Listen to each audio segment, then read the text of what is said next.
Welcome back to MouthpieceSports.com's High School Buzz Session. I'm with Coach Jim Tracy from Revis High School, Coach George Keene from parts all over and current in Chicago, and George Shimko from George Shimko Basketball School. Gentlemen, the topic we were discussing, of course, is basketball. That is our level of expertise here. And George Shimko, I'll start with you. As a gentleman who has a basketball school, and it very much is a school about teaching, we're looking at a different situation now with the advent of AAU basketball, but then now there's also feeder programs that are set up to help specific high schools. We've seen that with high school football for years, where kids start running the offense that the varsity is going to run in 6th, 7th grade. By the time they get to Mount Carmel or wherever, they've been running the same offense for 8 or 9 years. These feeder programs for basketball are now starting to really be impactful, are they not? Oh, yes, they are. I think, and the same thing, when we talked a little bit about the AAU, I mean, let's not paint a broad picture of everything, because, like anything else, there's good and bad. There's a lot of very high-quality AAU programs that are out there as well. So, when we say there are some problems with the AAU, there are some problems, but, the majority of it, there's a lot of good things going on there, too. With the feeder programs are set up basically to get the kids ready to go to a specific high school. And a lot of times it's a public high school, so you have the middle schools around the area that are feeding into those high schools. And I think it's good because I think they have some impact from the high school coaches that are telling these feeder school coaches on what they want to use to get them ready as they get there. Because a lot of these kids may come from environments where they're not going to be able to afford a private institution, so they're going to go to this high school, so why not try and get them ready as they're moving along? It makes sense, right. Coach Keene, what's the genesis of this? Is this to combat some of the recruiting that's gone on with Catholic schools, or what is it? I'm sure that probably has something to do with it, but they want them to be playing the same style of ball that they're going to be getting used to in high school. Sure. So when they come in as freshmen, sophomores, they pretty much know the offense, they know what the philosophy is, and the premise is excellent.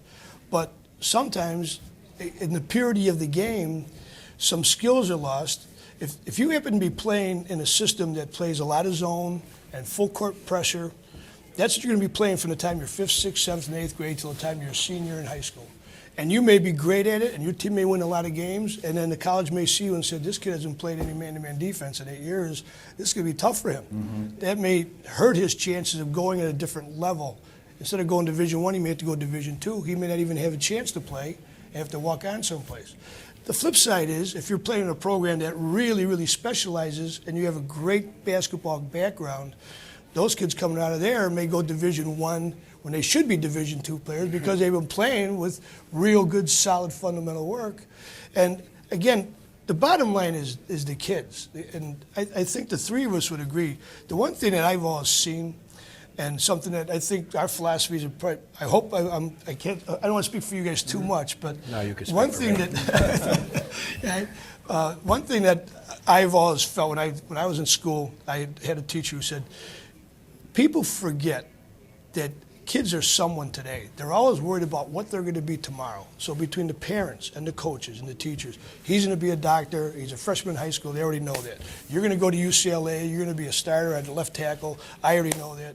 And they're working from 5th, 6th, 7th, and 8th grade to get those kids to that spot. Hey, what about them today? What about them right now? This is where we have to take care of. Let's get in the right direction. Let's let them make some choices. And I'm sorry I got off a little tangent there. No, I understand where you're going, and it leads me to my next point. And Coach Tracy, I'd like to hear your thoughts on this. I think we all know every kid probably dreams of playing college basketball or playing sports in college in general, but let's say you're a basketball player.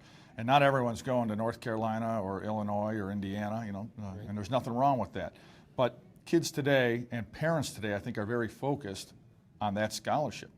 The reality of it is that 98% of those kids will never wear a uniform again after they get done playing high school basketball. It's a very small number that play in college, which has now created a whole new business out there with this individualized training. We're not just talking AAU and feeder programs. We're not just talking George Shimko Basketball School. We're talking individualized, performance-enhanced training. Spark, Nike has a big deal. Power Performance. All of this is to make kids supposedly better players, bigger, stronger, faster, more skilled, to get that scholarship. Is this effective?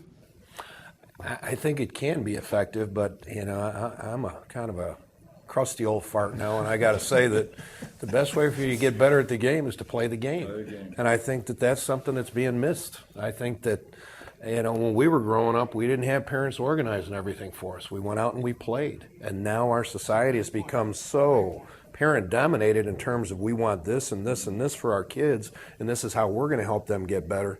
My dad wasn't doing that for me. You know, here's the ball, there's the park. Go find someone to play with. Let's go play. And that's what we did. And I agree with you entirely, but I think it has a lot to do with the environment. Definitely. You know, when we were growing up, you know, I could go from Troop Park to Cornell Park to Gage Park to Lindblom, from all over the place and play the game of basketball. Now the kids can't do that. A lot of kids, you know, they have both parents are working, trying to provide a nice family life for them, and they just don't have the opportunity. So they need these supervised programs in order for kids to get to understand the game and play the game. I think they can still go out and play, though, George. I really do. I think they can, and I think that's something that's definitely being missed here. I do. I'll share with you a quick story, if you don't mind. But I took my little girl to the park to play in the park, and Alex, my oldest son, was shooting around, and all of a sudden I'm watching him, and there's a whole bunch of kids around him, and they're almost getting in an argument. And I walked over and I go, you know, I don't know Alex. He's a very, you know, low key. I go, what's going on? He goes, well, this guy wants to start a fight with me because I scored a basket. I go, because what? And so we got into this, you know, I try to explain to these kids, you know, if he scored a basket, you know, that's life. You know, you have to. Don't take it personal.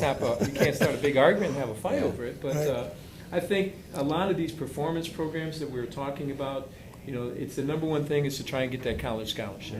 And so what these parents see is they see that golden ring out there and they figure out a way, okay, if I have him training and if I have him constantly training, it's going to allow him to get there. But the problem with that, like you mentioned, is the fact that they're losing out on what they want to do, and that's enjoy the game. Exactly. And you find out a lot of kids that play the game, you know, from 4th, 5th, all the way through high school, by the time they're done, they don't want to play anymore because they've just been beat down. It's and too many parents games. are constantly, you know, the parents don't let them enjoy the game. But now, what we do in our program, we sit down and we talk. We have a parents meeting before we start, and we tell them exactly what the goals of the program are, and we explain to them that the most important thing that you want to have is that your child have a great experience. Because long after they're done playing the game of basketball, those key things of discipline, respect, and teamwork, and how to get along with people are going to stay with you long after you're done playing. Exactly. So enjoy That's what what it's you're all doing, about. enjoy the game, and when everything is done. And the parent issue is such a problem because of the fact that, you know,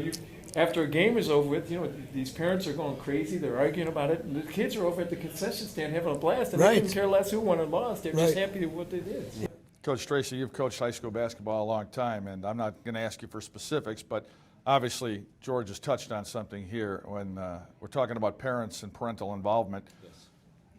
I think the parents have a skewed view of what high school basketball should be. I think the state of the game in general is a lot different from the way you three gentlemen look at it, from the way the parents look at it, and then, of course, there's the kids in the middle.